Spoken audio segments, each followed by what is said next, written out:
Good morning students, class 4th, subject EVS, chapter 4, chapter name A perfect shelter, एक पूर्ण आश्रय यानी कि सुविधापूर्वक रहने का स्थान। Next knowledge mapping. Knowledge mapping में आपके जो पॉइंट दे रखे हैं वो आपको अंदर चैप्टर के अंदर पढ़ाए जाएंगे। An ideal house, some temporary houses, type of houses, houses now and then. ये 4 टॉपिक आपके चैप्टर के अंदर दे रखे हैं।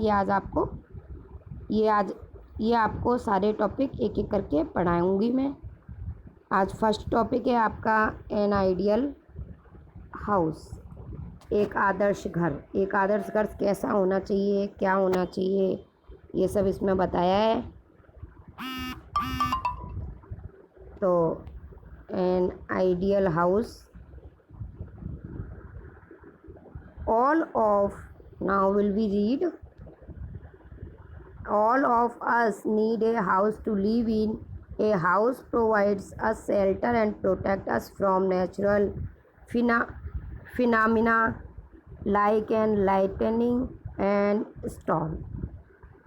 सभी को रहने के लिए किसकी आवश्यकता होती है? हम सभी को रहने के लिए घर की आवश्यकता होती है। A house provides us shelter and protect us from natural phenomena like rain, lightning and storm. घर हमें किस से बचाता है? घर हमें बारिश से, तूफान से, नेचुरल आपदाएं जो होती हैं उनसे घर हमें बचाता है। तो तूफान है, बिजली चमकना है, बारिश है, इन सब से नेचुरल घटना जो होती हैं उनसे घर हमें बचाता, हमारी सुरक्षा करता है। It also provides us protection from thieves and animals. यह हमें जानवरों से और चोरों से भी हमारी सुरक्षा करता है।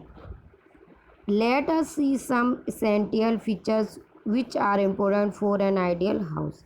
आओ कुछ और भी चीज़ें, कुछ और भी फीचर्स हैं, बहुत महत्वपूर्ण फीचर्स हैं एन आइडियल हाउस के, एक आदर्श घर के। एक आदर्श घर के और भी बहुत से फीचर्स होते हैं जो हमारे लिए ज़रूरी है। सनलाइट, सूरज की रोशनी।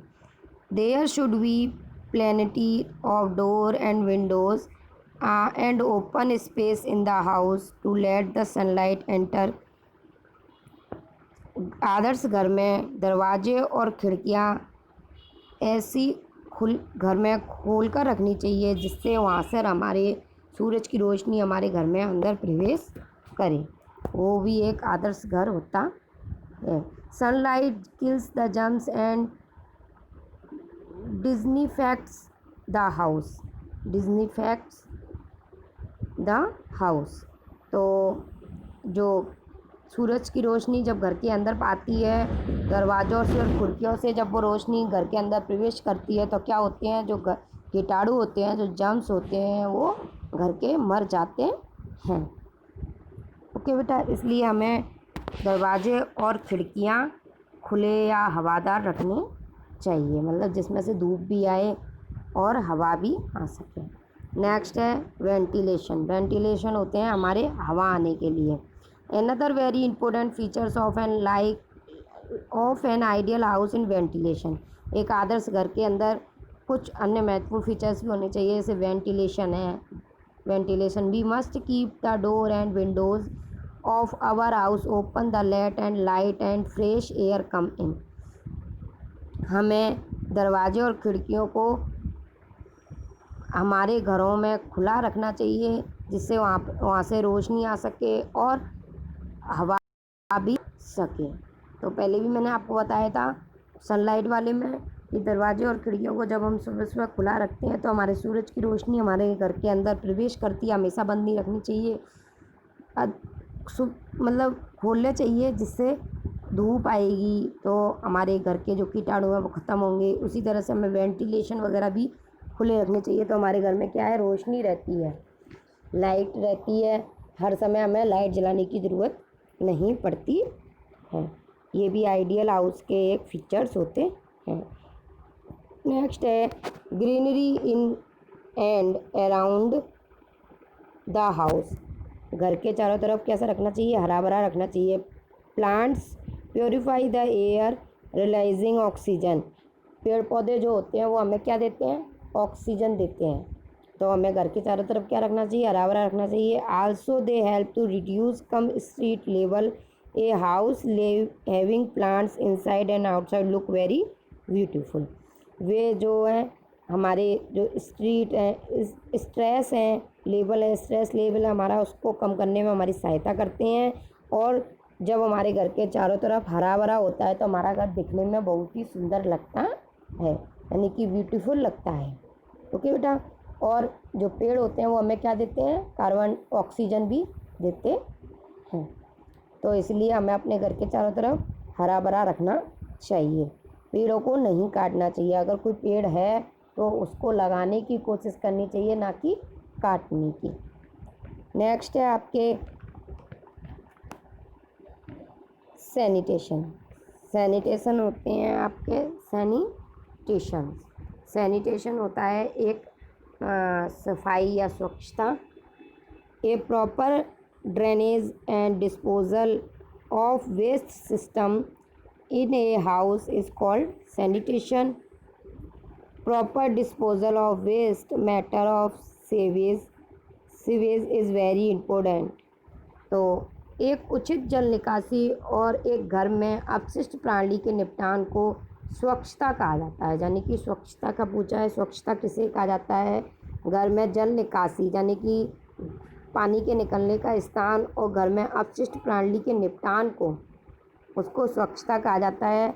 अपशिष्ट प्रणाली या सीवेज का निपटान करना बहुत महत्वपूर्ण होता है। ओके बेटा।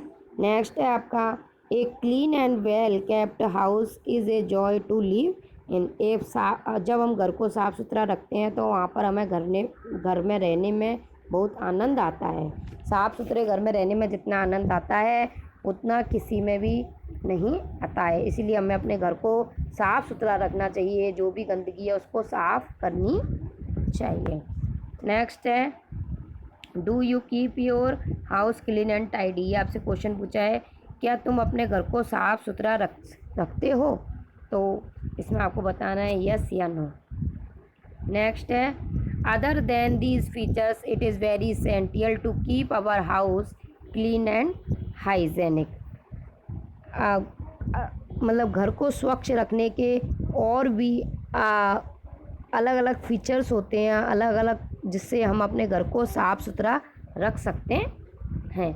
The door and windows should we have wire netting so that flies and mosquitoes do not enter the house. हमें अपने दरवाजे खिड़कियों को साफ़ करते रहना चाहिए। वायर नेटिंग यानी कि हमें स्वच्छता के साथ रहना चाहिए, जिससे हमारे मॉस्किटो मच्छर और मक्खियाँ पैदा नहीं होते और हमारे घर में प्रवेश नहीं कर सकते। क्योंकि हम अपने घर को जितना साफ़ रखेंगे, इसमें बस आपकी स्वच्छता के बारे में बताया है, जितना हम अपने घर को साफ़ रखेंगे उतना ही हमारा एक घर आइडियल हाउस होगा। तो हमें अपने घर को, सबको अपनी अपनी सफाई, अपनी खुद को अपनी सफाई करनी चाहिए। यानी कि बहुत से बच्चे मैंने देखे हैं घर में कमरों में गंदगी फैला देते हैं, फिर साफ़ नहीं करते। तो आप लोगों को क्या करना है, स्वच्छता से रहना है। जितना आप स्वच्छता से रहोगे, जितना सफाई से रहोगे, उतना आपका घर नीट एंड क्लीन रहेगा। ओके बेटा।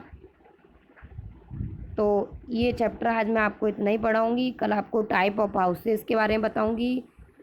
आज आपको ये चैप्टर इतना रीड करना है। अगर इसमें समझ में नहीं आता है तो आप पूछ सकते हो। थैंक्स।